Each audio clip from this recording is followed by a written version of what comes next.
तो chapter 6 electromagnetic induction, इसमें हमने मैग्नेटिक फ्लक्स पढ़ लिया और ये पढ़ लिया कि अगर मैग्नेटिक फ्लक्स चेंज होता है तो उसके वजह से इलेक्ट्रिक इंड्यूस करंट आता है और इंड्यूस करंट की डायरेक्शन वगैरह ये सब पढ़ा था। अब इसमें मेन चीज पढ़ लेते हैं। मेन चीज पढ़े, अभी तक क्वेश्चन ही क्वेश्चन करे थे हमने। मैग्नेटिक फ्लक्स की डेफिनेशन पढ़ी थी थोड़ी सी, फिर मैग्नेटिक फ्लक्स के बहुत सारे क्वेश्चन किए थे, फिर इंड्यूस करंट बहुत सारे क्वेश्चन किए थे, इंड्यूस करंट की डायरेक्शन के। अब जरा माइकल फैराडे ने जो नियम दिए थे उस नियम के बारे में पढ़ लेते हैं। Faraday's first law of EMI, Faraday का पहला नियम ऑफ EMI, EMI यानी इलेक्ट्रोमैग्नेटिक इंडक्शन।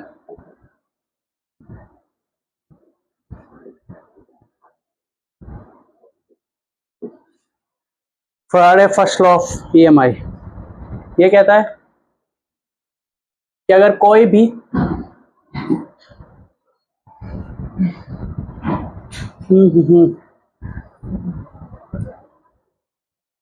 नहीं ढंग से सही नहीं दे रहा कैसे, तो ये कहता है whenever, कहीं पर भी अगर, whenever there is change in magnetic flux,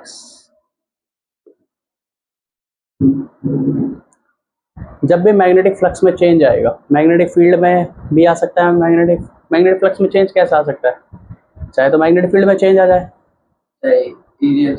हाँ magnetic flux link with the coil, है ना। ये लिंक विद द कोइल क्या मतलब, कहीं पे भी अगर मैग्नेटिक फ्लक्स चेंज होता है, whenever there is change in magnetic flux there will be, नहीं वो नहीं, there will be induce EMF,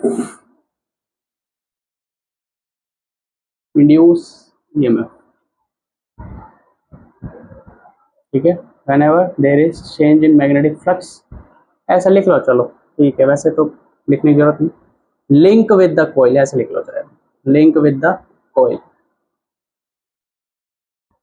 coil की जरूरत नहीं है वैसे, पर फिर भी लिख लो। एक कोइल है और उस कोइल के साथ जो मैग्नेटिक फ्लक्स लिंक है, मतलब उसके अंदर से मैग्नेटिक फील्ड लाइंस क्रॉस करके जा रही हैं, तो मैग्नेटिक फ्लक्स है, तो मैग्नेटिक फ्लक्स लिंक है। और अगर ये मैग्नेटिक फ्लक्स चेंज होता है जो कोइल के साथ लिंक है, तो यहाँ पर क्या आएगा, EMF इंड्यूस होगा, इंड्यूस EMF, इंड्यूस मतलब आएगा, EMF का मतलब पोटेंशियल डिफरेंस, EMF का मतलब कुछ नहीं है, पोटेंशियल डिफरेंस। पढ़ा है तुमने पोटेंशियल डिफरेंस? वही पोटेंशियल डिफरेंस, लेकिन इस पोटेंशियल डिफरेंस को अब हम यहाँ पर डेल्टा V ना लिख के E लिखेंगे। क्या लिखेंगे? EMF link with the coil, इस कोइल के साथ एक EMF आएगा, EMF यानी पोटेंशियल डिफरेंस आएगा। और अगर and if the coil is not broken, या फिर कोइल इज कंप्लीट, या coil is if the coil is complete, या फिर if the coil make a complete circuit, और अगर कोइल कंप्लीट है, कंप्लीट होने का मतलब कोइल कहीं से टूटी हुई ना हो, टूटी हुई होगी तो करंट फ्लो नहीं कर सकता, पहली चीज। दूसरी चीज है, जो कोइल आपकी है वो कंडक्टिंग होनी चाहिए। अगर ये कोइल हुई मान लो लकड़ी की, वुड की, तो भी करंट फ्लो नहीं कर सकता, रेजिस्टेंस इतना ज्यादा हो जाएगा। तो टूटी हुई ना हो, और दूसरा चीज क्या है, कंडक्टिंग हो। तो अगर कोइल कंप्लीट है, टूटी हुई ना है, टूटी हुई नहीं है, coil complete, if the coil make a complete circuit then there will be induced current in the coil, there will be induced current in the coil. Important है, याद रखना डेफिनेशन, देयर विल बी नमस्ते। There will be induce current in the coil, तो current में होगा induce current, sorry कोयल में होगा induce current, और इंड्यूस करंट की डायरेक्शन हम बता चुके कैसे निकालनी है, ठीक है। तो यहाँ पर है, यहाँ पर ये बता रहा है सिर्फ कि अगर कहीं पर भी ये कोयल हो नहीं हो कोई भी फर्क नहीं पड़ता। मान लो कोयल नहीं है, कोयल है मान लो फॉर एग्जांपल कोयल है, और ये मान लो मैग्नेटिक फ्लक्स घट रहा है, डिक्रीज कर रहा है, तो बता सकते हो इंड्यूस करंट कैसे आएगा। जो इंड्यूस करंट आएगा एंटी क्लॉकवाइज आएगा, क्लॉकवाइज आएगा। मैग्नेटिक फ्लक्स घट रहा है तो सर ये क्लॉकवाइज आएगा, ऐसा आएगा ना। अरे यार तुम 2 क्लासेस में यही सिखाया है इंड्यूस करंट की डायरेक्शन, है ना, तो क्लॉकवाइज आएगा। तो मतलब जो यहाँ पे पहले कौन आएगा, पहले इंड्यूस ईएमएफ आएगा या करंट आएगा? पहले पोटेंशियल ईएमएफ यानी पोटेंशियल डिफरेंस, पहले पोटेंशियल डिफरेंस आएगा, करंट आएगा?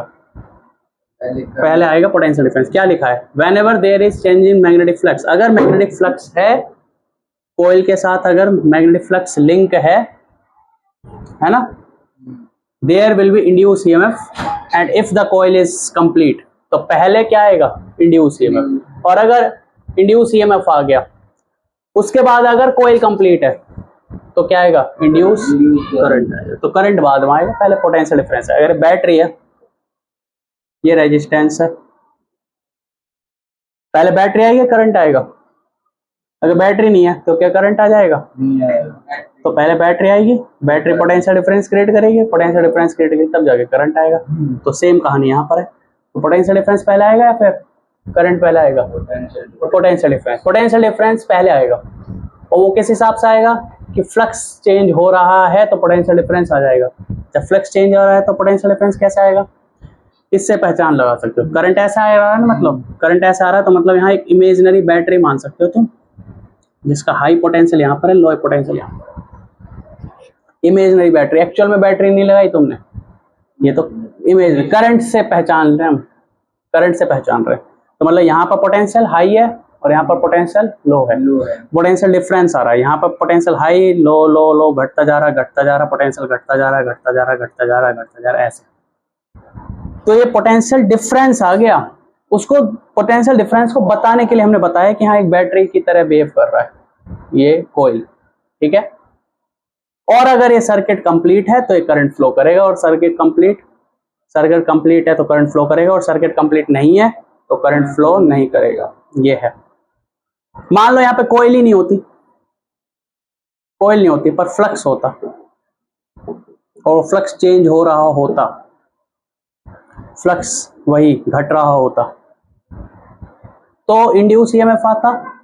हाँ, इंड्यूस ईएमएफ तब भी आता। इंड्यूस ईएमएफ कैसे आता है, वो ऐसे आता, ऐसे इस फॉर्म में आता, इस फॉर्म में आता। मतलब ये कोयल नहीं है, ये ईएमएफ की डायरेक्शन, ईएमएफ की डायरेक्शन ऐसे मान सकते हैं। इस पॉइंट पे हाई पोटेंशियल, घटता जा रहा पोटेंशियल, घटता जा रहा, ऐसे। तो इस तरह ईएमएफ इंड्यूस होता। कोयल नहीं है, ये समझ लो तुम एयर में ही ईएमएफ इंड्यूस हो गया। अगर कोयल है, जिस जगह पे इंड्यूस ईएमएफ वहां पर कोयल रख दी, और इंड्यूस ईएमएफ ऐसा नहीं सिर्फ इस जगह पर, यहाँ पे भी है, यहाँ पे भी है, यहाँ पे भी है, मतलब कोई ऐसी जगह नहीं जहाँ पे ईएमएफ इंड्यूस नहीं। सर्कुलर इंड्यूस ईएमएफ है, और अगर कोयल रख दी तो कोयल में ईएमएफ इंड्यूस हो गया। इंड्यूस ईएमएफ नहीं, पोटेंशियल डिफरेंस आ गया, और पोटेंशियल डिफरेंस आ गया तो करंट आ गया। तो करंट आने के लिए कंडीशन है कि आपका कोयल होना चाहिए। करंट आने के लिए कंडीशन है कि वो कोयल कंप्लीट सर्किट बनना चाहिए, यानी कोयल में कहीं से भी ब्रोकन नहीं होना चाहिए। करंट आने के लिए कंडीशन है कि आपका जो कोयल है वो कंडक्टिंग होना चाहिए, लकड़ी का ना हो, नहीं तो करंट नहीं आएगा। तो ये सारी कंडीशन है करंट के लिए। ईएमएफ तो आएगा ही आएगा, ईएमएफ हमेशा आएगा। कब आएगा ईएमएफ? हमेशा अगर मैग्नेटिक फ्लक्स चेंज हो रहा है, चाहे हवा में ही मैग्नेटिक फ्लक्स चेंज हो रहा है तो भी ईएमएफ आएगा। इसलिए मैं ये वाली लाइन नहीं लिख रहा था, लिंक विद द कोयल। अरे कोयल हो ना हो, ईएमएफ तो जब भी आएगा, ठीक है। तो ये है whenever there is change in magnetic flux, ठीक है, लिख दिया क्योंकि आगे ये वाली लाइन लिखनी थी इसलिए लिख दिया। बाकी रियल यही है, whenever there is change in magnetic flux there will be induce EMF. EMF तो आएगा ही आएगा। और अगर वहां पर कोयल है और वो कोयल कंप्लीट है तो इंड्यूस करंट भी आ जाएगा। वो अकॉर्डिंग टू द कि ईएमएफ कैसा आ रहा है, जिस हिसाब से ईएमएफ आ रहा है उस हिसाब से इंड्यूस करंट आएगा। अब नेक्स्ट आता है कि ठीक है भाई इंड्यूस ईएमएफ आता है। अब क्वेश्चन आता है कितना इंड्यूस ईएमएफ आएगा, ईएमएफ कितना आएगा, मतलब पोटेंशियल डिफरेंस कितना आएगा। तो अंदाजा लगा सकते हो कितना पोटेंशियल डिफरेंस आएगा, क्या किस पे डिपेंड करेगा पोटेंशियल डिफरेंस कितना आएगा। पोटेंशियल डिफरेंस आ क्यों रहा है, वो तो करंट तो पोटेंशियल डिफरेंस पर डिपेंड कर रहा है। पहले पोटेंशियल डिफरेंस का तो पता लगाओ, वो कितना आ रहा है। करंट कितना आएगा वो किस पे डिपेंड करेगा, पोटेंशियल डिफरेंस पर। अरे 10 वोल्ट का पोटेंशियल डिफरेंस, मान लो कम करंट फ्लो कर रहा है, 20 वोल्ट पे ज्यादा करंट फ्लो करेगा। पर बात तो ये 10 वोल्ट आएगा, 20 वोल्ट आएगा, 5 वोल्ट आएगा, कितना आएगा, ये किस बात पर डिपेंड करेगा। अच्छा ये आ क्यों रहा है, क्योंकि करंट फ्लो कर रहा है। क्योंकि अरे करंट तो इसकी वजह से फ्लो कर रहा है। मैं पूछ रहा हूँ ये क्यों आ रहा है, चेंज ऑफ, मैं पूछता करंट क्यों आ रहा है, तो करंट इसके वजह से आ रहा है क्योंकि पोटेंशियल डिफरेंस है। मैं पूछ रहा हूँ पोटेंशियल डिफरेंस क्यों आ रहा है, क्योंकि फ्लक्स चेंज हो रहा है। हाँ क्योंकि फ्लक्स चेंज हो रहा है। क्यों,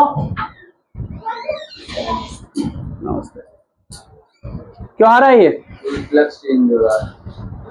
हाँ तो ये मेन बात है।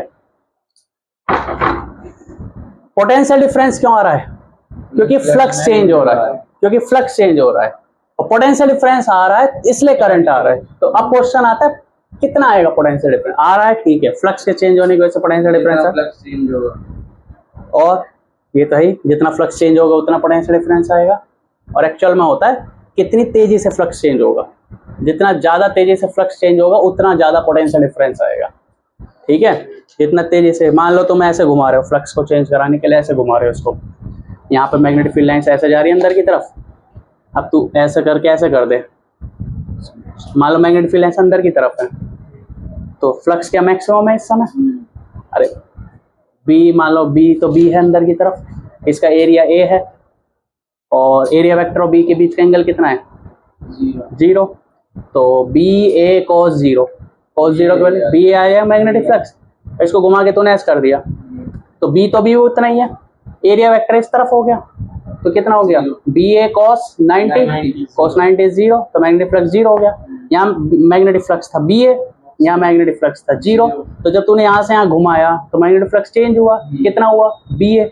अरे पहले बी ए था, फाइनली 0 हो गया तो बी ए का चेंज आया, है ना। अब एक तो आया बी ए का चेंज, बी ए का चेंज आया 2 सेकंड में, और एक आया ऐसे तूने बहुत जल्दी घुमा दिया, एक ने तो धीरे धीरे घुमाया और एक ने बहुत तेजी से घुमा दिया। तो किस में फ्लक्स का तेजी से चेंज आएगा, बहुत जल्दी घुमा दिया। तो जितना तेजी से मैग्नेटिक फ्लक्स चेंज होगा उतना ज्यादा ईएमएफ आएगा। तो सेकंड लॉ यही है, फराडे का जो सेकंड लॉ है वो यही है, फराडे सेकंड लॉ लिख लो। ये शुरुआत का यहीं से स्टार्ट होता है वैसे। बाकी एक टॉपिक और मैग्नेटिक फ्लक्स, वो बता दूंगा। तो फराडे का सेकंड लॉ क्या है, फराडे का सेकंड लॉ है कि जो ईएमएफ आएगा वो कितना आएगा उसके बारे में। तो लिखो the magnitude of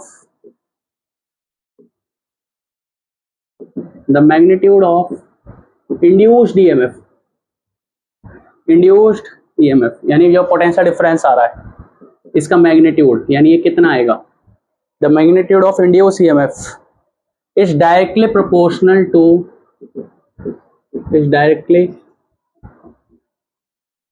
proportional to rate of change of, बोलो, rate of change of magnetic flux. हाँ magnetic flux, rate of change of magnetic flux. दोनों बोर्ड में आ सकता है, हरियाणा बोर्ड में तो आ ही सकता है, सीबीएसई में आने के चांस कम है, बाकी हरियाणा बोर्ड में आ सकते हैं दोनों डेफिनेशन। तो मैग्नीट्यूड ऑफ इंड्यूस्ड ईएमएफ क्या है, ये है कितना पोटेंशियल डिफरेंस आएगा उसका मैग्नीट्यूड, वो कितना है, वो डायरेक्ट प्रोपोर्शनल है किसके, rate of change of magnetic flux के, कि कितना फ्लक्स चेंज हो रहा है उसके रेट के, कितना तेजी से फ्लक्स चेंज हो रहा है ना। तो ये होता है ईएमएफ इंड्यूस, यानी ये potential difference is directly proportional to d phi upon D t, ये है rate of change of magnetic flux. Phi क्या है यहाँ पर, फ्लक्स, और डी फाई क्या है, चेंज इन फ्लक्स, है ना, छोटा सा चेंज इन फ्लक्स, है ना, small change in flux, upon D t ये स्मॉल चेंज इन फ्लक्स जो हुआ है वो कितने टाइम में हुआ है, dt टाइम में। तो d phi upon dt is rate of change of magnetic flux, this is d phi upon dt। और इसके डायरेक्ट प्रोपोर्शनल है पोटेंशियल डिफरेंस। प्रोपोर्शनलिटी का साइन हटाते हैं, कांस्टेंट आता है और कांस्टेंट की वैल्यू होती है 1, तो सीधा ही आ जाता है d phi upon dt। Actual में तुम्हें पता है जो ये पोटेंशियल डिफरेंस आता है और पोटेंशियल डिफरेंस की वजह से जो इंड्यूस करंट आता है, जो ये इंड्यूस ईएमएफ आता है, ये इंड्यूस पोटेंशियल डिफरेंस आता है, ये उस फ्लक्स के चेंज को अपोज करता है। अरे इतने क्वेश्चन करे उसी के तो करे, ये फ्लक्स के चेंज को क्या करता है, अपोज। तो इसलिए एक माइनस लगाते हैं यहाँ पर, क्योंकि ये फ्लक्स के चेंज को अपोज करता है। जो ईएमएफ आता है, पोटेंशियल डिफरेंस आता है, ये इस d phi अपॉन dt के चेंज को अपोज करता है, इसलिए एक माइनस आता है।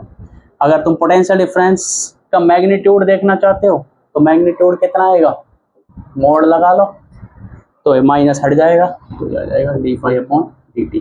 पर एक्चुअल में जो पोटेंशियल डिफरेंस की वैल्यू देखना चाह रहे हो वो ये आएगी minus d phi upon dt। और इसकी सिर्फ वैल्यू देखना चाह रहे हो, अरे माइनस का मतलब कि माइनस 10 वोल्ट, माइनस 20, सिर्फ वैल्यू देखना चाह रहे हो तो यहाँ से देखो। और एक्चुअल वैल्यू देखना चाह रहे हो, मतलब कि डायरेक्शन वगैरह, डायरेक्शन तो हम अलग से निकालते हैं, डायरेक्शन तो मैंने बताया था, पूरा सिखाया था डायरेक्शन कैसे निकालते हैं, उससे निकालेंगे। तो ये है दो लो। पहला लो बताता है कि मैग्नेटिक फ्लक्स चेंज करे तो पोटेंशियल डिफरेंस आएगा, और दूसरा लो बताता है कि पोटेंशियल डिफरेंस फ्लक्स चेंज करे तो पोटेंशियल डिफरेंस आएगा तो कितना पोटेंशियल डिफरेंस आएगा वो बता रहा है। ठीक है, लिख लो जल्दी से। ठीक है, ये है फैराडे का सेकंड नियम। अब तीसरा इसमें आ जाता है,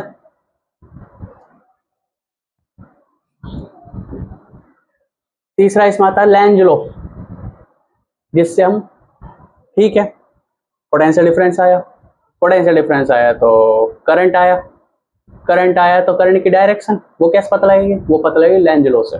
तो तीसरा क्या है इसमें, लेंज लॉ। लेंज लॉ लिखो भाई, लेंज लॉ। हाँ, लेंज लॉ। लेंज लॉ बताएगा कि इंड्यूस करंट कैसा आएगा, या इंड्यूस करंट आएगा तो किसकी वजह से आएगा, पोटेंशियल डिफरेंस की वजह से आएगा। तो पोटेंशियल डिफरेंस की पोलैरिटी कैसे आएगी, मान लो ये है मैग्नेटिक कंडक्टिंग लूप, ये क्या है आपका कंडक्टिंग लूप, और ये मैग्नेटिक फ्लक्स बढ़ रहा है अंदर वाला। तो अब बताओ जो इंड्यूस ईएमएफ आएगा वो ऐसे आएगा फर्स्ट वाला, या ऐसे आएगा सेकंड वाला, अंदर की तरफ बढ़ रहा है, अंदर की तरफ बढ़ रहा है तो उसको अपोज करने के लिए ऐसे करंट आएगा। अगर करंट ऐसे आएगा तो मतलब ये करंट किसी ना किसी बैटरी से तो बना होगा, यानी किसी ना किसी पोटेंशियल डिफरेंस बना होगा। कौन से वाले पोटेंशियल डिफरेंस बना होगा, फर्स्ट वाले से सेकंड वाले से, ऐसा आ रहा है ना यहाँ से, तो यहाँ से पॉजिटिव से निकल रहा होगा, ये वाला है सेकंड वाला। तो मतलब ये जो बैटरी की पोलैरिटी है कि यहाँ वाला हाई पोटेंशियल, यहाँ वाला लो पोटेंशियल, ये बैटरी की पोलैरिटी कौन डिसाइड कर रहा है, लेंज का नियम, लेंज लॉ। ये है, ये बैटरी की पोलैरिटी, यानी जो पोटेंशियल डिफरेंस आएगा, जो इंड्यूस ईएमएफ आएगा, उसमें हाई पोटेंशियल कहाँ पर होगा, लो पोटेंशियल कहाँ पर होगा, वो कौन बताएगा, लेंज लॉ। तो लिखो लेंज लॉ। लेंज लॉ कहता है द पोलैरिटी ऑफ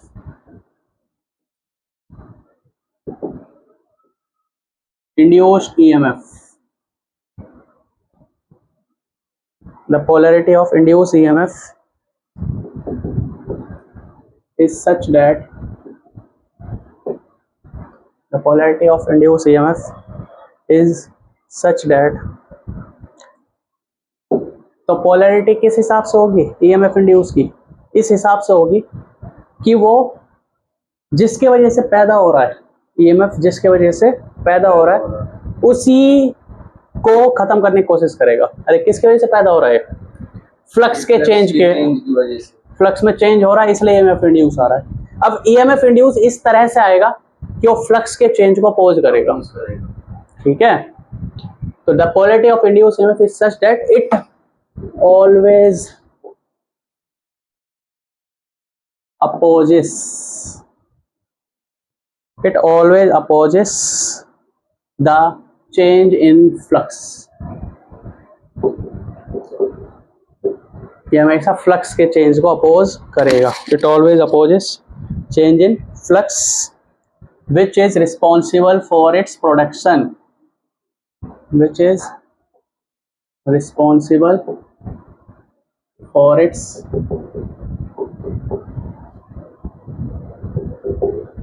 प्रोडक्शन। कौन सी चीज है इसका प्रोडक्शन, कौन ईएमएफ इंड्यूस कैसे हो रहा है, कैसे प्रोड्यूस हो रहा है? अरे ईएमएफ प्रोड्यूस कैसे? इसकी वजह से, फ्लक्स के चेंज होने की वजह से। और जो ईएमएफ इंड्यूस आएगा वो क्या करेगा, किसको अपोज करेगा? मैग्नेटिक फ्लक्स कि चेंज होने को अपोज करेगा, मैग्नेटिक फ्लक्स के चेंज होने को अपोज। पैदा भी इसकी वजह से हो रहा है, चेंज इन फ्लक्स की वजह से, और अपोज भी उसी को ही करेगा। ठीक है, क्यों करेगा? क्योंकि ये कौन से प्रिंसिपल पर वर्क करता है? लेंज लॉ लिख लिया आपने? लेंज लॉ कौन से प्रिंसिपल पर वर्क करता है, किस सिद्धांत पर, किस नियम पर वर्क करता है? Principle of Lenz law, principle of, हाँ, principle of Lenz law work करता है conservation of energy. It works on conservation of energy, it works on conservation of energy. कैसे, यही बताते हैं। तो Lenz law works on the principle of conservation of energy. लिख लो जल्दी से, works on the principle of conservation of energy.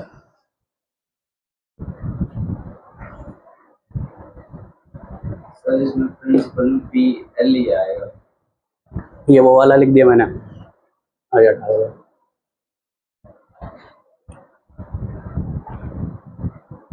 प्रधानाचार्य वाला,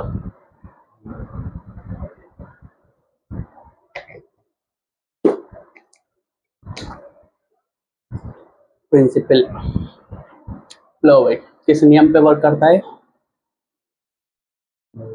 कंजर्वेशन ऑफ एनर्जी पे वर्क करता है। ठीक है, लिख लिया है नीचे वाला?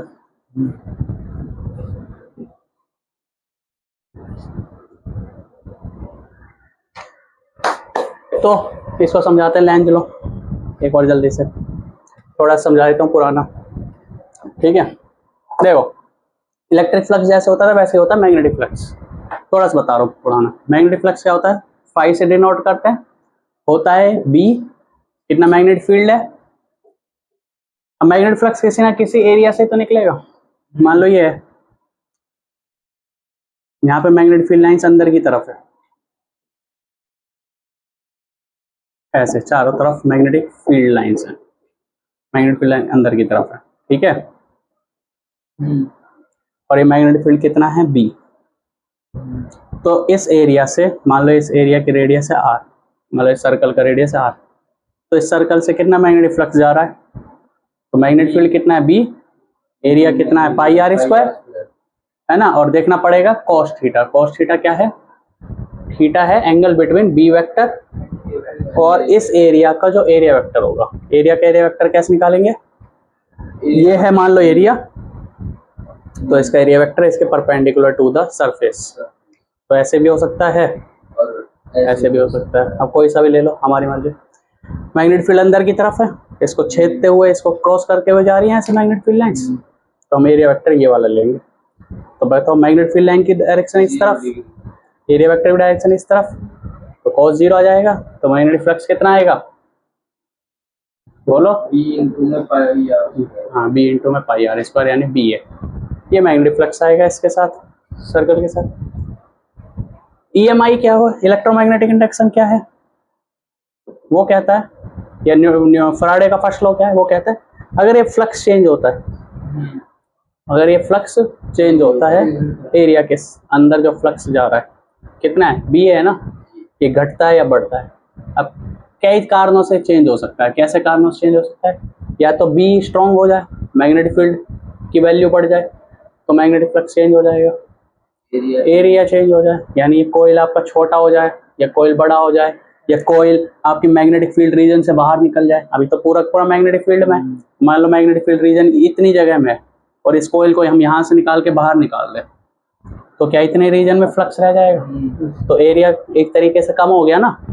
वो वाले एरिया जिसमें से फ्लक्स फील्ड लाइंस पास कर रहे हैं, तो भी मैग्नेटिक फ्लक्स चेंज हो जाएगा। और थीटा चेंज हो जाए, थीटा कैसे चेंज होगा? अभी क्या था थीटा 0, क्यों? क्योंकि एरिया वेक्टर भी यहाँ और मैग्नेटिक फील्ड भी यहाँ, तो थीटा 0 था। लेकिन अगर मैं इसको कोयल को ऐसे घुमा दूं तो बताओ, मैग्नेटिक फील्ड तो वही है फील्ड ऐसे और 90 हो गया, तो cos 90 0, तो फ्लक्स 0 हो गया। यहाँ फ्लक्स मैक्सिमम था, ऐसे करते जाएंगे, घीर कम होता जाएगा, कम होता जाएगा, 0 हो जाएगा, फिर बढ़ता जाएगा, बढ़ता जाएगा, फिर मैक्सिमम हो जाएगा, है ना।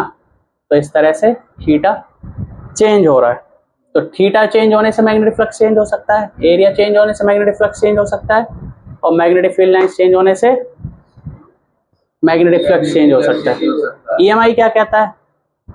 ईएमआई कहता है अगर फ्लक्स चेंज होता है तो पोटेंशियल डिफरेंस आएगा। अगर फ्लक्स चेंज होता है किसी कॉइल के साथ तो क्या आता है? Potential difference. और पोटेंशियल डिफरेंस आएगा तो पोटेंशियल डिफरेंस की वजह से इलेक्ट्रिक करंट आएगा या इंड्यूस करंट आएगा। इंड्यूस पोटेंशियल डिफरेंस बोलते हैं उसको। फ्लक्स के चेंज होने की वजह से जो पोटेंशियल डिफरेंस आता है उसको क्या बोलते हैं? इंड्यूस पोटेंशियल डिफरेंस या इंड्यूस ईएमएफ बोलते हैं।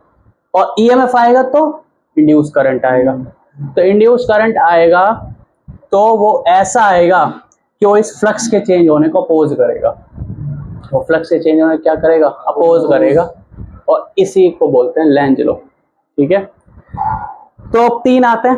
पहला कि मैग्नेटिक फ्लक्स चेंज होने से क्या आता है? इंड्यूस पोटेंशियल डिफरेंस है, और अगर कोयल कंप्लीट है तो इंड्यूस करंट आएगा। ये पहला लॉ। दूसरा बताता है कि इंड्यूस ईएमएफ आएगा तो कितना आएगा। ठीक है, और तीसरा लेंज लॉ क्या बताता है? ये बताएगा कि इंड्यूस ईएमएफ की डायरेक्शन कैसे होगी या इंड्यूस करंट की डायरेक्शन कैसे होगी, वो बताएगा तीसरा। ठीक है, ये है पूरा आपका तीनों चीज। अब मैं थोड़ा सा ये बता देता हूँ works on conservation of energy कैसे वर्क करता है। तो मैंने कल एक क्वेश्चन कराए थे, मतलब कई क्वेश्चन कराए थे एनसीईआरटी के। ये मान लो एक कॉइल है और ये कॉइल ब्रोकन नहीं है कहीं पर भी। अरे बनाई ऐसे है कि चलो ऐसे ही बना लेते हैं। और यहाँ पे इसके सामने हमने एक मैग्नेट ले लिया नॉर्थ साउथ, और ये मैग्नेट ऐसे आ रहा है इस तरफ। जब मैग्नेट इसके पास आएगा तो इस मैग्नेट से आपको पता है मैग्नेटिक फील्ड लाइंस निकल रही होंगी ऐसे, नॉर्थ से बाहर की तरफ मैग्नेटिक फील्ड लाइंस निकलती है। जब मैग्नेट पास आएगा तो इस कॉइल के साथ जो मैग्नेटिक फ्लक्स लिंक होगा वो बढ़ेगा घटेगा? बढ़ेगा। बढ़ेगा।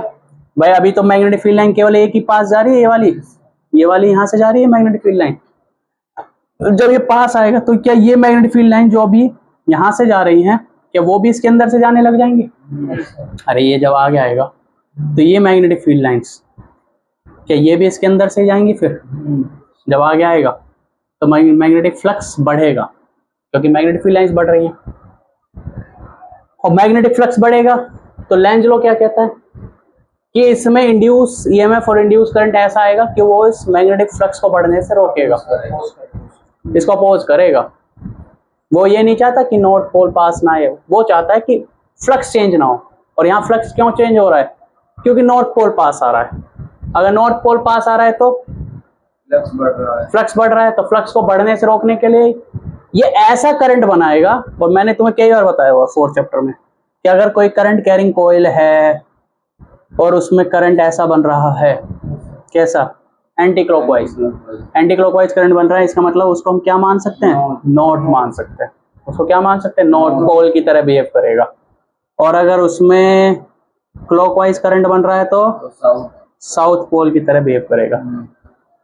लेकिन ये भी बात है, ये अगर कॉइल है, अगर ये कॉइल है यहाँ अगर क्लॉकवाइज है तो पीछे से देखने पे क्या दिखेगा? Anti clockwise. मतलब यहाँ साउथ है तो यहाँ पर नॉर्थ। तो अब बताओ यहाँ की तरफ कौन सा बनना चाहिए और यहाँ की तरफ कौन सा बनना चाहिए? ये कॉइल ऐसे है, ये कॉइल ऐसे है, तो इस कॉइल में यहाँ नॉर्थ पास आ रहा है तो यहाँ पे कौन सा वाला पोल बनना चाहिए? नॉर्थ बनना चाहिए, तभी तो वो उसको अपोज करेगा। अगर यहाँ नॉर्थ बनना चाहिए तो कैसा करंट आना चाहिए? यहाँ पे नॉर्थ के लिए एंटी क्लॉकवाइज करंट आना चाहिए। तो एंटी क्लॉकवाइज करंट आना चाहिए। तो आप बताओ अगर ये पॉइंट है P, ये पॉइंट है Q और ये पॉइंट है R, तो करंट कैसा आना चाहिए? P से Q, Q से R, या R से Q या Q से P? इंड्यूस करंट कैसा इंड्यूस करंट आएगा? R से Q। ऐसा। Anti clockwise. ठीक है, एंटी क्लॉकवाइज कैसे पता लगाएं? अब देखो इसमें ना आपको थोड़ा सा दिमाग लगाना पड़ेगा। मुझे बताओ, कोयल है ये, कोयल के दो हिस्से, एक कोयल का ये वाला हिस्सा पीछे वाला हिस्सा, ये कोयल का आगे वाला हिस्सा। तुम बताओ इसमें से ये फर्स्ट है ये सेकंड है, फर्स्ट वाला आगे वाला है सेकंड वाला आगे वाला है कोयल का? तुम बताओ, ये है मान लो फर्स्ट ना, मतलब ये वाला आगे वाला हिस्सा और ये वाला है पीछे वाला हिस्सा। तो इसमें से कौन सा वाला हिस्सा ये आगे वाला, ये वाला है ये वाला? वो कैसे पता लगाओगे?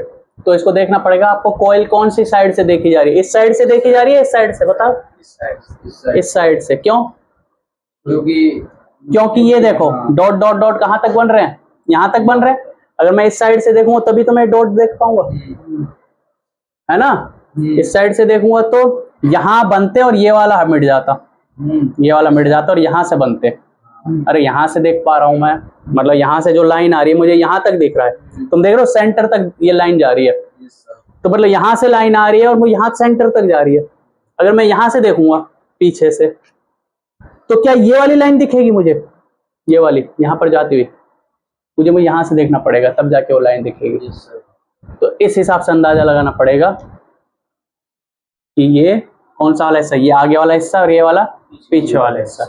अच्छा, इतना पता लगा। अब इसके बाद आता है, ये सब कल कराए थे इसको क्वेश्चंस, है ना? ऐसे देखे हो तो तुमने, तो ये होगा। अब इसके बाद आता है, यहाँ पे कौन सा पोल बनेगा? यहाँ पे नॉर्थ पास आ रहा है ना, तो यहाँ नॉर्थ बनेगा, पीछे की तरफ साउथ।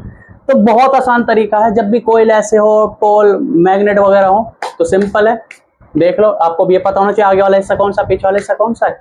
सिंपल है, नॉर्थ पोल की तरफ थंब करो, नॉर्थ पोल की तरफ थंब, तो करंट ऐसे आएगा।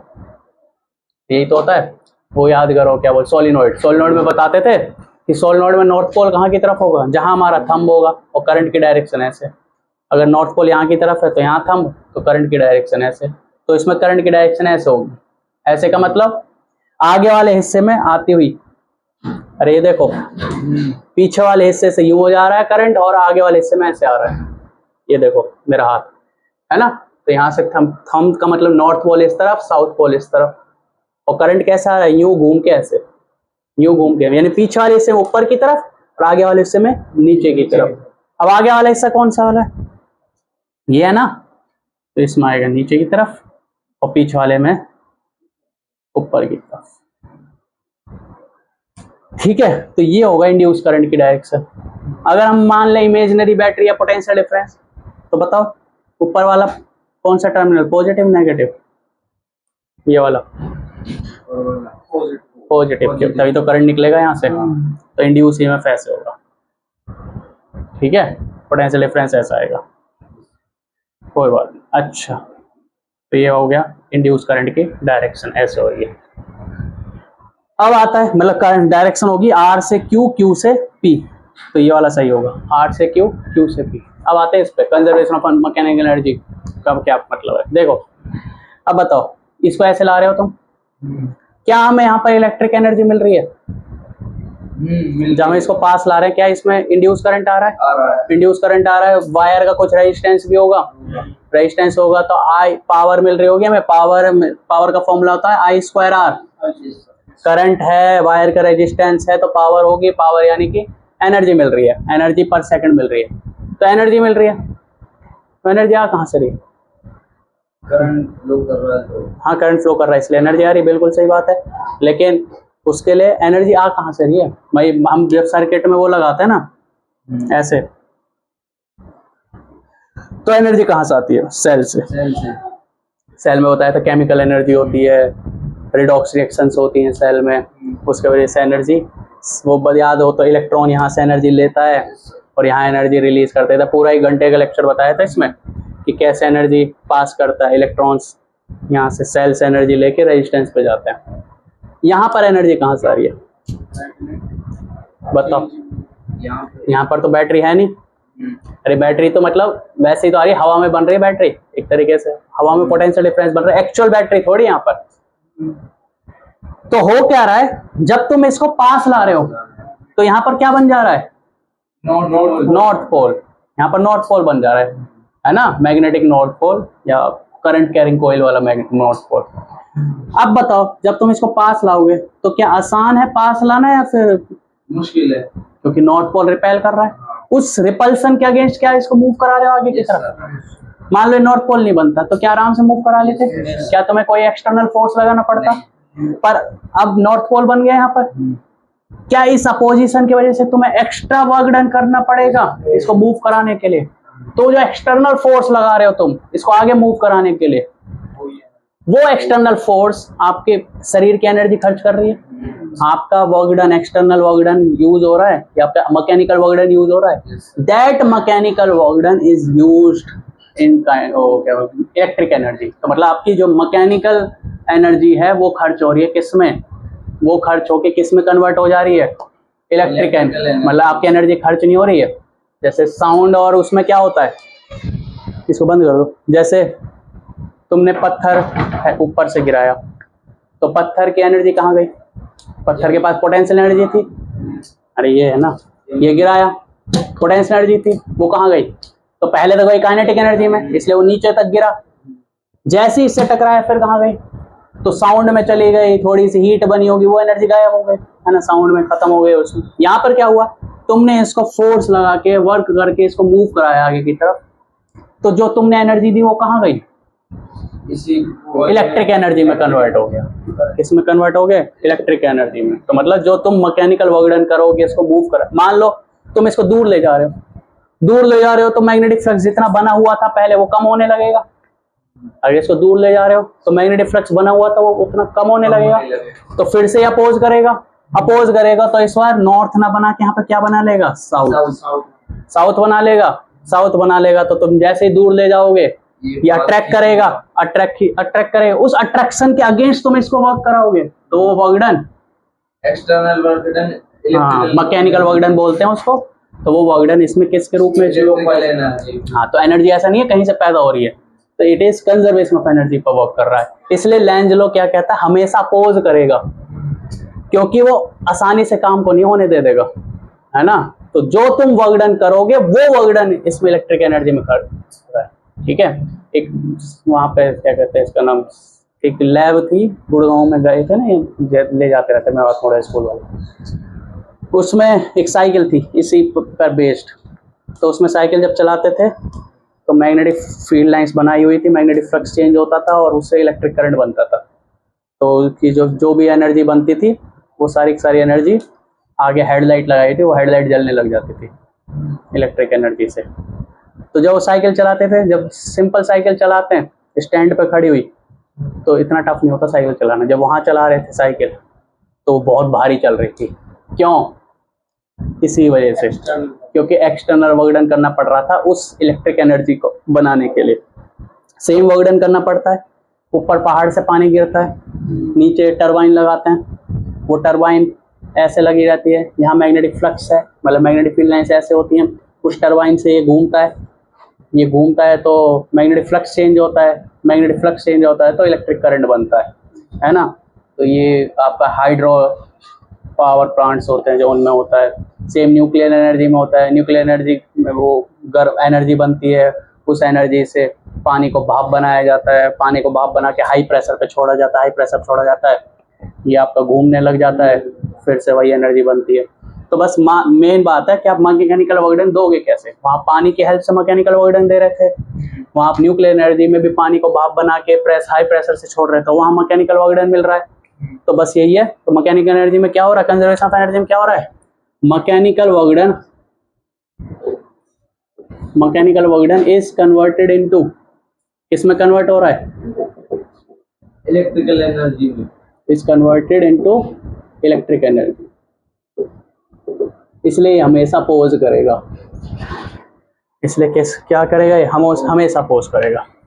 तो इस तरह ये काम करता है लेंज लॉ। ठीक है, अब जरा क्वेश्चंस लिख लेते हैं।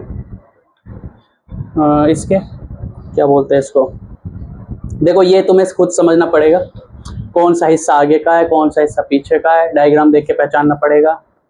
फिर आपको देखना पड़ेगा कौन से हिस्से में नॉर्थ बनाना है, कौन से हिस्से में साउथ बनाना है। तो अगर यहाँ नॉर्थ बनाना है, यहाँ साउथ बनाना है, तो अपना राइट हैंड थंब यूज करो और देखो थंब की डायरेक्शन में कौन सा रखना है। जहाँ नॉर्थ बनाना है उस डायरेक्शन में थंब करो और फिर देखो कि पीछे वाला हिस्से में करंट ऊपर जा रहा है, आगे वाले हिस्से में आगे नीचे की तरफ आ रहा है, तो उस हिसाब से आपको ये करंट की बहुत क्वेश्चन ऐसे भरे पड़े, मैंने कल भी कराए थे कई सारे क्वेश्चन एनसीईआरटी के पहले क्वेश्चन बहुत सारे थे, वो सारे ऐसे ही थे इसी में। ठीक है, लिख लिया ये सारा, नहीं लिखा?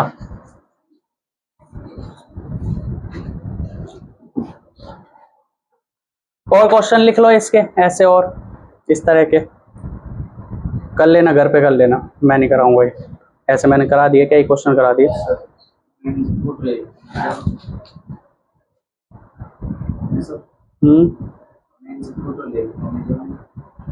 अच्छा, आज भी वही टाइम है तुम्हारा?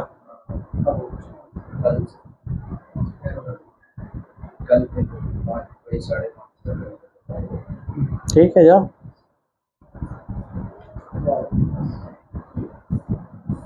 हाँ भाई,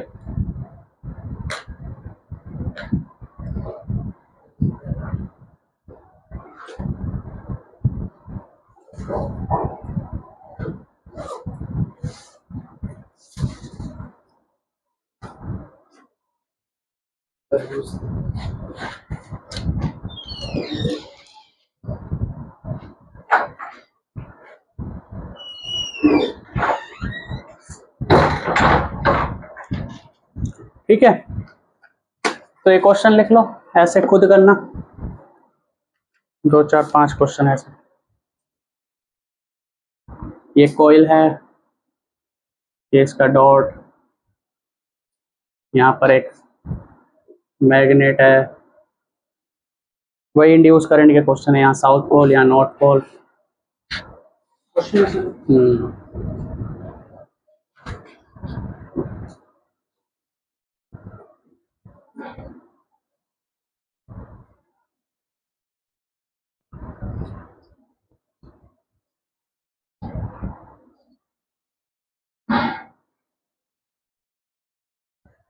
ठीक है, और ये ऐसे मूव कर रहा है, तो बताना इंड्यूस करंट की डायरेक्शन इसमें, फाइंड, सब में यही कराना, इंड्यूस करंट की डायरेक्शन बतानी। इसको बोल दो ए बी सी, इसको बोल दो पी क्यू आर।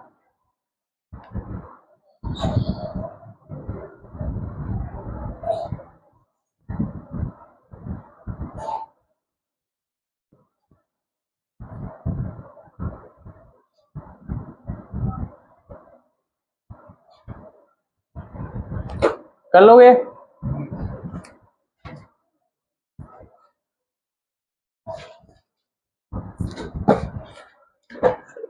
देखना इस चीज का पहचानना, बता सकते हो इस वाले में कहाँ से देख रहे हैं, इस वाले तरफ से, इस वाले तरफ से, इस वाले में, इस वाले तरफ से देख। ए वाला पॉइंट कहाँ की तरफ है, पीछे की तरफ, आगे की तरफ? ए वाला पॉइंट, ए वाला पीछे है ना? अच्छा, इस वाले में बताओ, आर वाला पॉइंट कहाँ की तरफ है? पीछे, पीछे। और इस वाले में कहाँ से देख रहे हैं, यहाँ से या यहाँ से? यहाँ से, है ना, ऐसे। तो इससे पता लग जाएगा इंड्यूस करंट की डायरेक्शन। यहाँ क्या बनेगा इस तरफ, साउथ या नॉर्थ? साउथ, दूर जा रहा है ना साउथ, साउथ दूर जा रहा है तो नॉर्थ बनेगा, है ना? और यहाँ क्या बनेगा, यहाँ की तरफ, यहाँ नॉर्थ पास आ रहा है, अरे यहाँ नॉर्थ पास आ रहा है तो नॉर्थ बनेगा, अरे नॉर्थ पास आ रहा है तो नॉर्थ बनेगा, अपोज करेगा वो, जो भी चीज हो। देखो साउथ दूर जा रहा है तो साउथ को दूर नहीं जाने देगा, तो क्या बनेगा यहाँ पे, नॉर्थ, क्योंकि अट्रैक्ट करने के लिए। और यहाँ पे नॉर्थ पास आ रहा है तो नॉर्थ को पास नहीं आने देगा, तो क्या बनेगा यहाँ पे, नॉर्थ, ताकि नॉर्थ अपोज करे उसको। ठीक है, और भी कई क्वेश्चन कराए इस तरह के मैंने। ठीक है, ये कर लेना खुद और बताना जरूर, चेक जरूर करवाना। नेक्स्ट,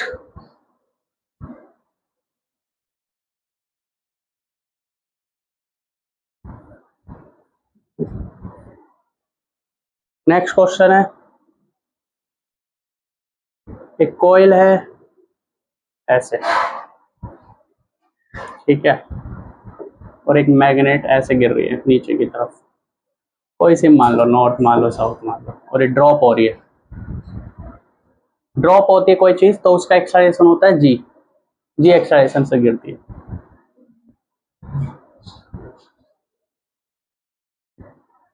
ठीक है, तो ऐसे हो रहा है।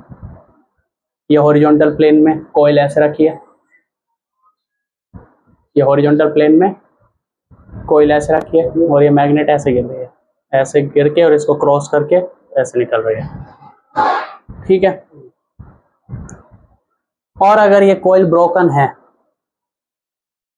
तो बताओ, अच्छा कॉइल ब्रोकन नहीं है मान लो, कॉइल इज कंप्लीट, कॉइल कहीं से टूटी हुई नहीं है,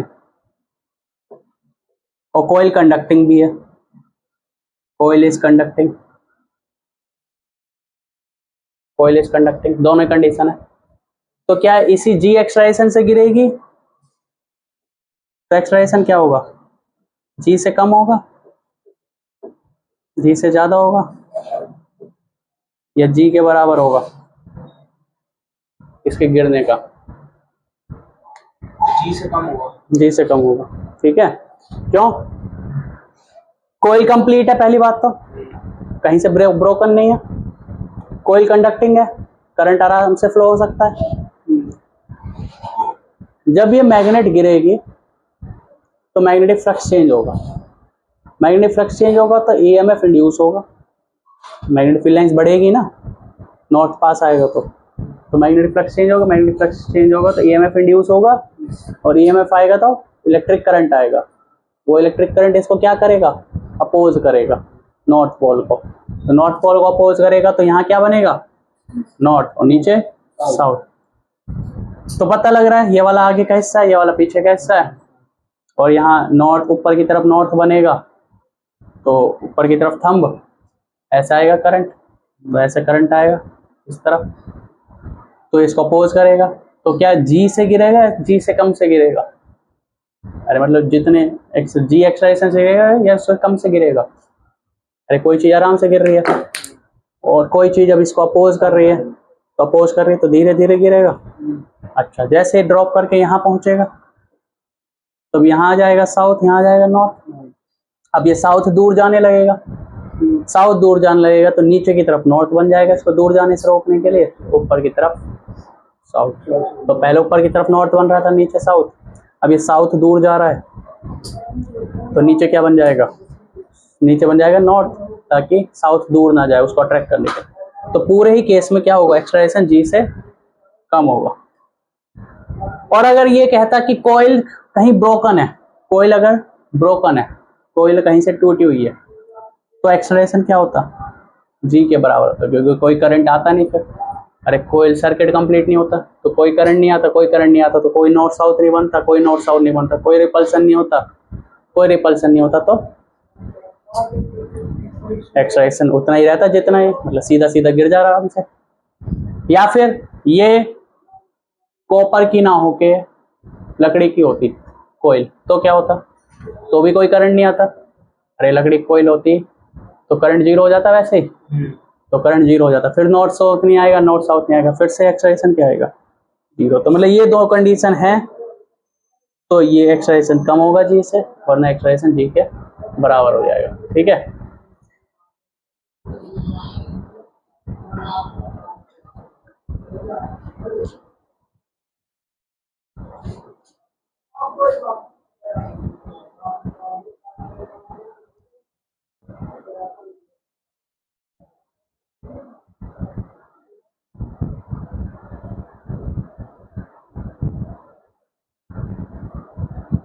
ठीक है,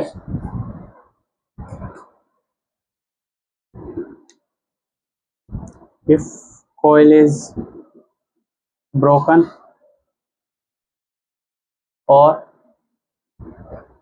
नॉन कंडक्टिंग, अगर कोयल होती ब्रोकन या फिर नॉन कंडक्टिंग होती तो एक्सलेरेशन जी के बराबर आता।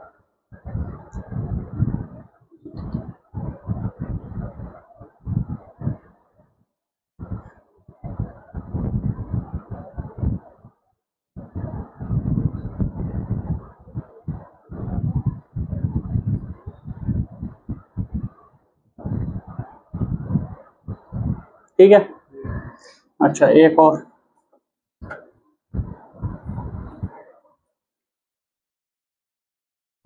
मान लो इस जगह पे मैग्नेटिक फील्ड मौजूद है,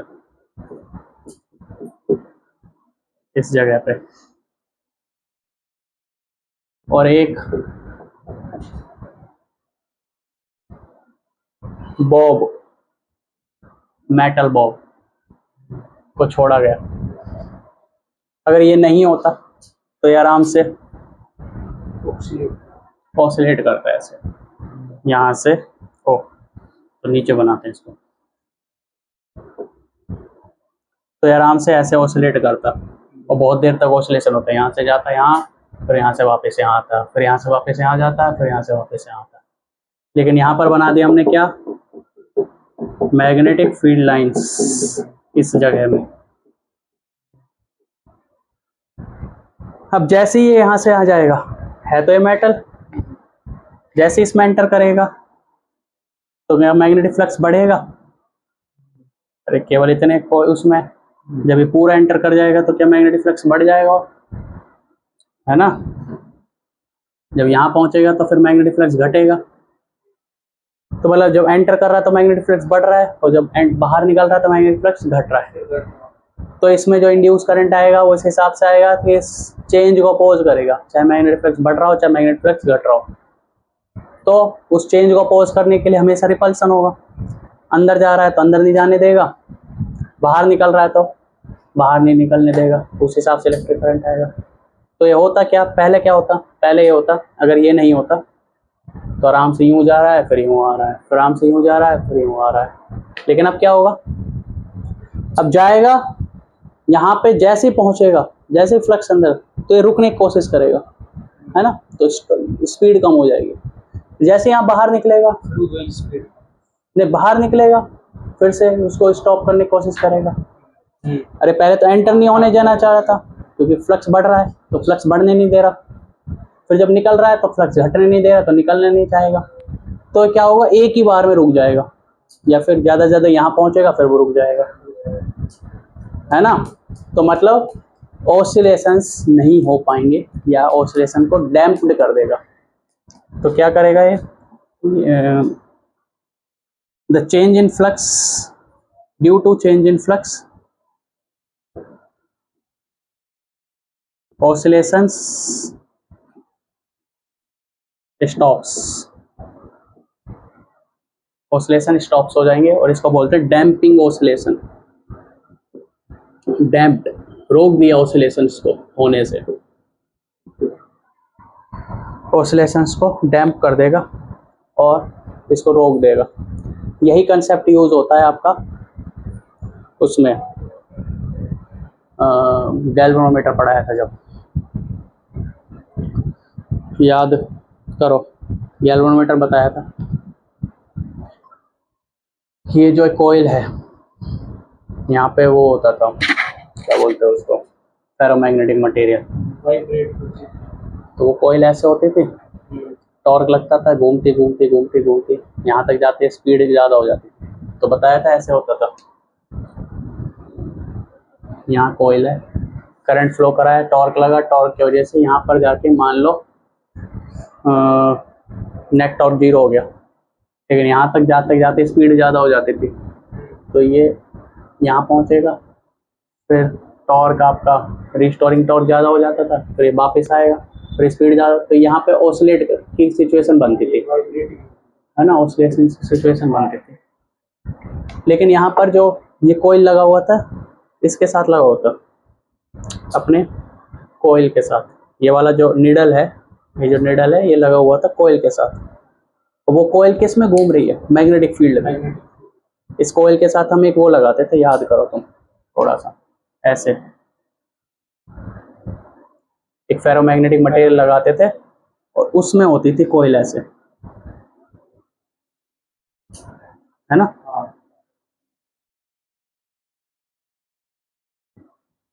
ऐसे, और इसके साथ वो निडल होती थी, है ना। और यहाँ होते थे चारों तरफ मैग्नेटिक फील्ड लाइंस, यहाँ होती थी मैग्नेटिक फील्ड दोनों तरफ। सिचुएशन याद हो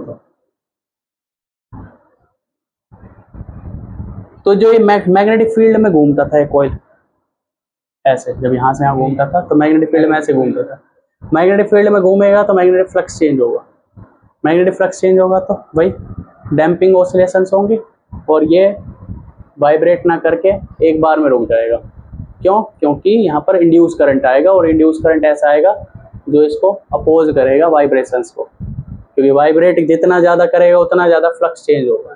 तो उस फ्लक्स चेंज को अपोज करता था जिसकी वजह से डैम्पिंग ऑसिलेशंस आती थी, तो इतना ज़्यादा वाइब्रेट ना करके एक बार में रुक जाता था। इसको बोलते हैं एडी करंट। जो इंड्यूस करंट आता है किसी, देखो अभी तक मैंने बताया इंड्यूस करंट आता है कोयल में। कोयल में क्यों आता है? क्योंकि कोयल बनी होती है कॉपर वायर से।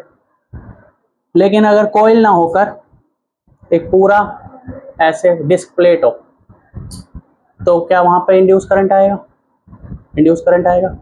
कोयल में तो एक ही कोयल है तो इंड्यूस करंट ऐसा आएगा, लेकिन अगर पूरी डिस्क हो तो इंड्यूस करंट कैसा आएगा? ऐसे, और अंदर भी आएगा और अंदर भी आएगा और अंदर भी आएगा, ऐसे भी आएगा, सरफेस पे भी आएगा, बीच में भी आएगा, पीछे भी आएगा। अगर मोटी कोयल है, मोटी आपकी डिस्क है, तो हर जगह इंड्यूस करंट आएगा। ऐसे करंट को बोलते हैं एडी करंट। है तो इंड्यूस करंट ही, वो इंड्यूस करंट जो एक कोयल में ना होके एक सॉलिड मटेरियल में इंड्यूस करंट आता है उसको क्या बोलते हैं? Eddy current. तो यहाँ पे भी एडी करंट की वजह से वो स्टॉप कर जाएगा, वाइब्रेट नहीं करेगा। ये इसी वाले पॉइंट पे वो है संबंधित, ठीक है। नेक्स्ट इसका क्वेश्चन ये हो गया। चलो अब इस पर करते हैं। मोस्टली क्वेश्चन करा ही दिए थे मैंने, है ना, मोस्टली क्वेश्चन अपने करा दिए थे। अब आ जाते हैं उस पे फैराडे सेकंड लॉ पे। फैराडे सेकंड लॉ पे क्या बताया था? जो इंड्यूस ईएमएफ आता है वो कितना आता है? वो आता है d phi upon D t. Induce EMF की वैल्यू जो आती है वो आती है d phi upon D t, ठीक है। अब इंड्यूस ईएमएफ फ्लक्स का चेंज एक होता है बड़ा चेंज, एक क्या होता है? फ्लक्स का बड़ा चेंज, और एक होता है इंस्टेंटेनियस चेंज। एक होता है फ्लक्स में लगातार चेंज हो रहा है, और एक होता है भाई जैसे जैसे एक मिनट रुको,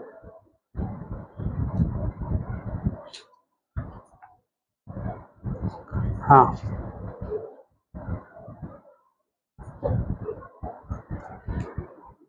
तो एक होता है, तुम्हें याद हो एवरेज करंट बताया था, इंस्टेंटेनियस करंट बताया था। एवरेज करंट क्या होता था कि टोटल कितना चार्ज फ्लो हुआ, चार्ज फ्लो डिवाइड बाय वो चार्ज कितने टाइम में फ्लो हुआ, वो होता था एवरेज करंट। और एक होता था इंस्टेंटेनियस करंट, वो होता था छोटा सा कितना चार्ज चेंज हुआ अपॉन छोटे से टाइम में, D Q upon D t. ये होता था एवरेज करंट, ये होता था इंस्टेंटेनियस। ये कैसे निकालते थे एवरेज करंट? अरे ऐसे निकालते थे, फाइनल चार्ज कितना है माइनस इनिशियल चार्ज कितना है upon T final minus T initial.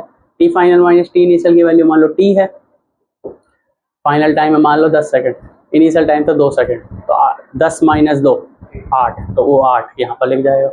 तो ऐसे निकालते थे एवरेज करंट और इंस्टेंटेनियस करंट। तो वैसे ही ईएमएफ इंड्यूस दो तरह से निकालते हैं। एक होता है average induce EMF, average induced EMF. Average induce EMF क्या हो जाएगा? ये हो जाएगा delta phi upon delta t. Delta phi यानी चेंज इन फ्लक्स, बड़ा फ्लक्स, फ्लक्स में बड़ा चेंज, और वो टाइम में ज़्यादा लिया होगा उसने चेंज होने में। तो ये निकालेंगे, कैसे निकालेंगे? Final flux minus initial flux upon T final minus T initial. ये होगा एवरेज इंड्यूस ईएमएफ। और एक होगा इंस्टेंटेनियस इंड्यूस ईएमएफ। वो कैसे आएगा? वो आएगा d phi upon D t, differentiation of phi with respect to time. तो ये हो गया जैसे उसमें बताया था इंस्टेंटेनियस करंट। उसमें अगर ईएमएफ इंड्यूस आया, मान लो ये बैटरी है, ईएमएफ इंड्यूस आया ई, और ये जो कॉइल है इस कॉइल का रेजिस्टेंस है आर, उसको मैंने यहाँ दिखा दिया इंड्यूस करंट, इसका रेजिस्टेंस इंड्यूस। तो क्या इंड्यूस करंट आएगा आई, और इंड्यूस करंट की वैल्यू कितनी आएगी, value of induce current, induce current आ किस कारण से रहा है, बोलो, पोटेंशियल डिफरेंस की वजह से, ईएमएफ की वजह से। इंड्यूस करंट किसकी वजह से आ रहा है, पोटेंशियल डिफरेंस की वजह से, है ना। तो पोटेंशियल डिफरेंस क्या, करंट क्या होता है, अरे V equal to I R. तो करंट क्या होता है, पोटेंशियल डिफरेंस कितना है डिवाइड बाय रेजिस्टेंस। तो पोटेंशियल डिफरेंस कितना है यहाँ पे E, और रेजिस्टेंस कितना है R, तो E अपॉन R। तो this is your induce current. ये क्या है, इंड्यूस ईएमएफ। और जो करंट आएगा वो किसी ना किसी कॉइल में तो आएगा, तो उस कॉइल का कुछ ना कुछ रेजिस्टेंस होगा, तो that is resistance of coil, resistance of coil. अब इंड्यूस करंट भी दो तरह का हो सकता है। एक तो होगा अगर मैं एवरेज इंड्यूस ईएमएफ ले रहा हूं तो एवरेज करंट आएगा। तो बताओ एवरेज इंड्यूस करंट कितना आएगा, एवरेज इंड्यूस करंट कितना आएगा बताओ, आई एवरेज। तो एवरेज ईएमएफ इंड्यूस हो जाएगा, EMF average upon R. Average EMF कितना है, delta phi upon delta T, तो 1 अपॉन आर इंटू में delta phi upon, oh sorry, delta phi upon delta. और अगर पूछे इंस्टेंटेनियस इंड्यूस करंट क्या होगा, बोलो, आई इंस्टेंटेनियस कितना हो जाएगा, तो 1 अपॉन आर, और इंस्टेंटेनियस ईएमएफ, ये इंस्टेंटेनियस ये एवरेज कितना हो जाएगा, d phi upon D t, 1 upon R d phi upon D t. अब हमारा काम है सिर्फ, अगर बड़ा फ्लक्स का चेंज दे रखा है तो बड़ा फ्लक्स का चेंज निकालो, वहां से ईएमएफ निकलेगा, ईएमएफ से करंट निकलेगा। अगर 5 दे रखा है 2t square plus 3t plus 4 ऐसे कुछ दे रखा है तो वहां से d phi upon D t निकालो, तो इंस्टेंटेनियस ईएमएफ निकलेगा और इंस्टेंटेनियस करंट निकलेगा। ठीक है। अब कई बार पूछ लेता है चार्ज कितना फ्लो हुआ, find the flow of charge.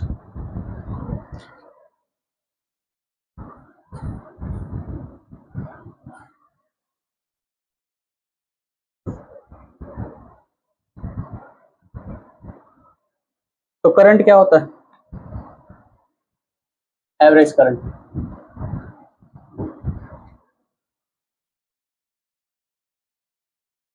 लिख लो।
ये दीक्षा हर दिन कैसे लेट आती है?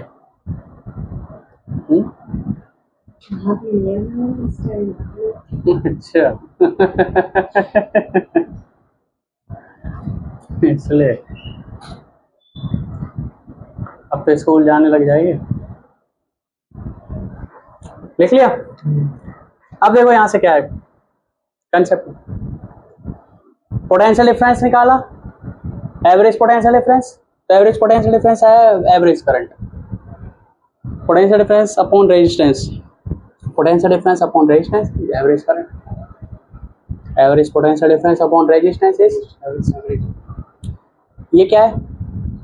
इंस्टेंटेनियस पोटेंशियल डिफरेंस, तो उससे आया इंस्टेंटेनियस करंट, तो ये क्या हो गया? इंस्टेंटेनियस पोटेंशियल डिफरेंस, अरे ये अपॉन रेजिस्टेंस आ गया इंस्टेंटेनियस करंट।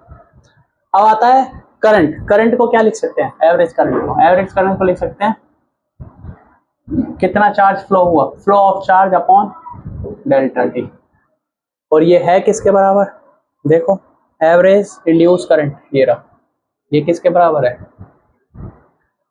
बोलो, एवरेज करंट किसके बराबर है? E average, average potential difference upon resistance.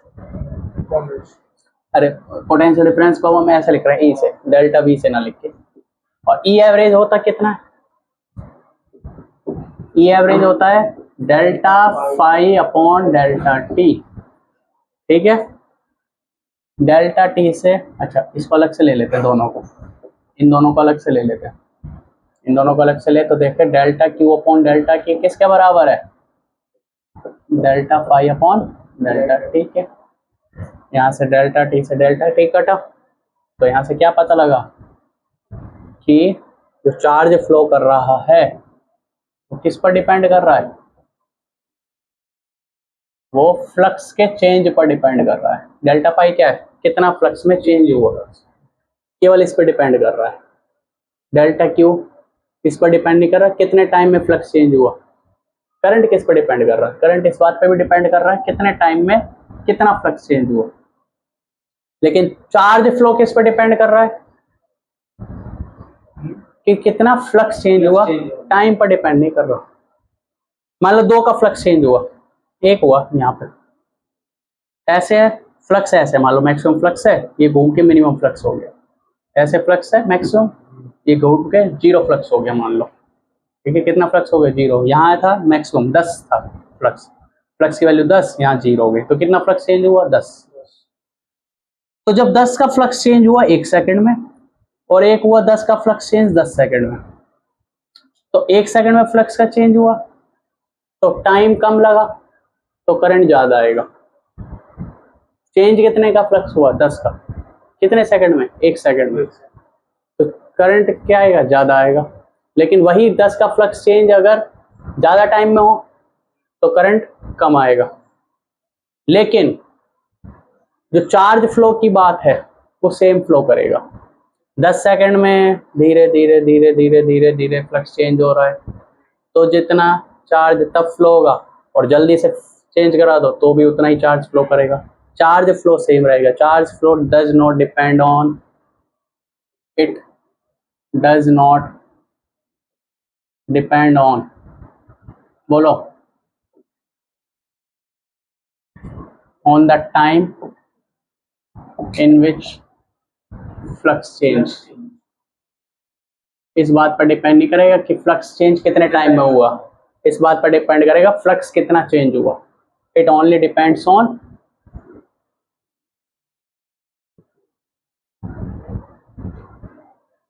The magnitude of change in flux, कि फ्लक्स में चेंज कितना आया, magnitude of change in flux.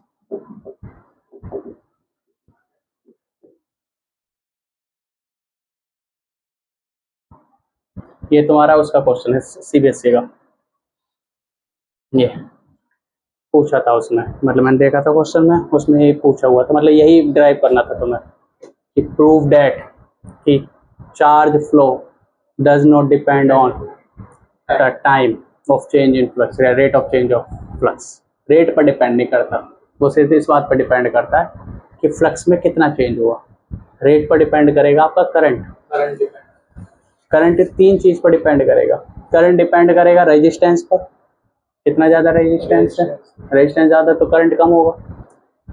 Charge भी रेजिस्टेंस पर डिपेंड करेगा, चार्ज भी रेजिस्टेंस पर डिपेंड करेगा, चार्ज करेगा ना। ये रहा रेजिस्टेंस है तो गया, आर क्या है यहाँ पे? रेजिस्टेंस। तो जितना ज्यादा रेजिस्टेंस होगा उतना कम करंट फ्लो होगा, और कम करंट फ्लो होगा तो कम चार्ज फ्लो होगा। मान लो 1 एम्पियर फ्लो हुआ करंट, ठीक है, कम टाइम, मतलब टाइम अगर फ्लक्स में चेंज होने में मान लो 1 सेकंड लगे तो वो 1 सेकंड में 1 एम्पियर फ्लो होगा, और 10 सेकंड लगे तो 1 एम्पियर कितने सेकंड, 1 एम्पियर नहीं होगा फिर वो। 1 एम्पियर का मतलब क्या है, what is the meaning of 1 ampere, 1 ampere current बताओ। 1 एम्पियर करंट का मतलब है, करंट क्या है, Q अपॉन T होता है ना करंट। करंट 1 एम्पियर का मतलब है 1 कूलम चार्ज फ्लो हुआ 1 सेकंड में, 1 कूलम चार्ज फ्लो हुआ 1 कूलम चार्ज फ्लो हुआ 1 सेकंड में, तो 1 कूलम पर सेकंड क्या हो जाता है, 1 एम्पियर, ठीक है। तो उस हिसाब से फ्लक्स चेंज हुआ। और अगर मान लो 1 कूलम चार्ज फ्लो हुआ 10 सेकंड में, 1 कूलम चार्ज फ्लो हुआ 10 सेकंड में, 1 कूलम चार्ज फ्लो हुआ 10 सेकंड में, तो कितना करंट फ्लो करेगा, 0.1 एम्पियर। लेकिन चार्ज कितना फ्लो होगा, यहाँ पे 1 सेकंड में 1 कूलम चार्ज फ्लो होगा, यहाँ 1 सेकंड में होगा 10 सेकंड में 1 कूलम फ्लो होगा। तो यहाँ पर क्या है, 1 सेकंड में इतना फ्लक्स चेंज हो गया कि 1 कूलम चार्ज फ्लो हो गया। यहाँ पे 10 सेकंड लगे उसी 1 कूलम चार्ज को फ्लो होने में, है ना। तो करंट तो चेंज हो गया, तू देख, यहाँ पे 1 सेकंड लगा तो 1 एम्पियर करंट, यहाँ 10 सेकंड लगे तो 0.1 एम्पियर करंट घट गया, लेकिन चार्ज फ्लो अभी भी सेम है, 1 कूलम 1 कूलम। तो charge flow depends, does not depend on time, कि कितने टाइम में फ्लक्स चेंज हो रहा है। फ्लक्स चेंज होना चाहिए, अगर फ्लक्स चेंज सेम हो रहा है तो चार्ज भी सेम फ्लो होगा, टाइम अलग अलग हो जाएगा, ठीक है। अच्छा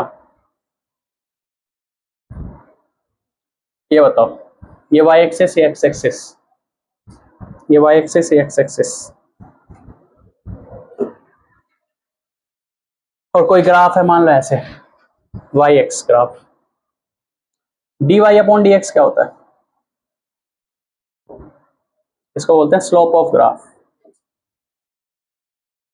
इसको क्या बोलते हैं, स्लोप ऑफ ग्राफ।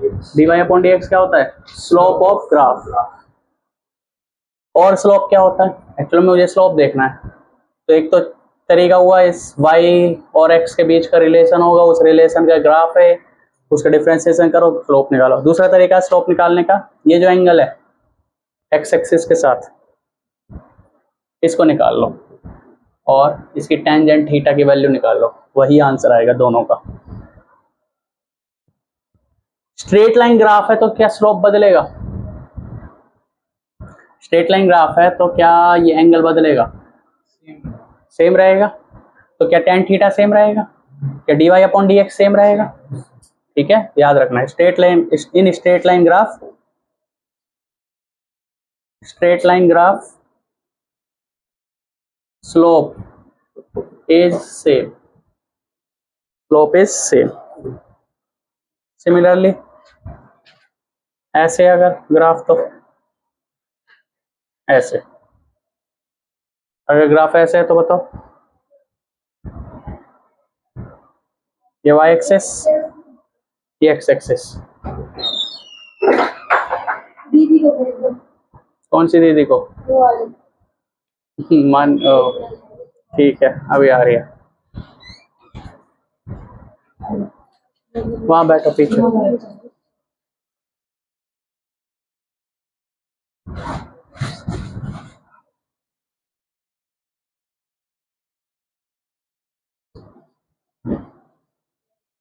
इसमें चेंज होगा सर, इसमें भी सेम है, स्ट्रेट लाइन ग्राफ है ना। क्या ये स्ट्रेट लाइन ग्राफ है, अरे स्ट्रेट लाइन ही तो है, लेकिन इसमें ग्राफ बस नेगेटिव और कुछ नहीं है। यहाँ जो एंगल है वो कैसा है, एक्यूट एंगल है, ये कैसा एंगल है, एक्यूट एंगल। तो जो स्लोप होगा वो पॉजिटिव होगा, इसका जो स्लोप होगा वो पॉजिटिव होगा, और इसका स्लोप जो होगा, इसको मैं बोल देता हूँ, यहाँ पे लिख देते हैं स्लोप इज पॉजिटिव। यहाँ पे जो स्लोप होगा नेगेटिव होगा, स्लोप कैसा होगा, नेगेटिव, पर रहेगा भाई सेम, सेम रहेगा, इसमें भी स्लोप सेम रहेगा। अरे सेम ही एंगल बनेगा हर समय, तो dy अपॉन dx की वैल्यू इसमें भी सेम रहेगी, ठीक है, पर स्लोप कैसा रहेगा? नेगेटिव। अच्छा, एक और स्लोप बताओ। अगर स्लोप ऐसा है तो वाई एक्स, इसमें स्लोप क्या रहेगा? 0। इसमें स्लोप क्या रहेगा? तीनों आने वाले हैं इसलिए बता रहा हूँ। ये देखो d phi upon D x दिख रहा है तुम्हें, d phi upon D t. D phi upon D t क्या होता है? EMF. D phi upon D t क्या होता है? ईएमएफ।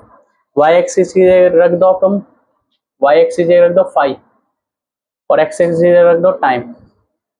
यहाँ क्या है? Y X D Y upon D X. यहाँ क्या है? फाई, यहाँ है टी, तो D phi upon D T. तो D phi upon D T का जो ग्राफ स्लोप, मतलब फाई और टी का जो ग्राफ बनेगा और उस ग्राफ का जो स्लोप होगा वो यही तो होगा, d phi upon D t. Y X का जो ग्राफ है और उसका जो स्लोप है वो क्या है? D Y upon D x.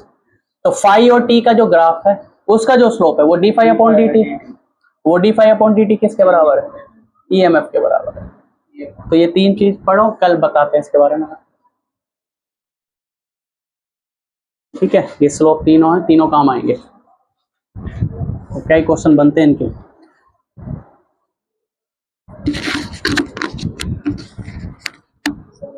नमस्ते।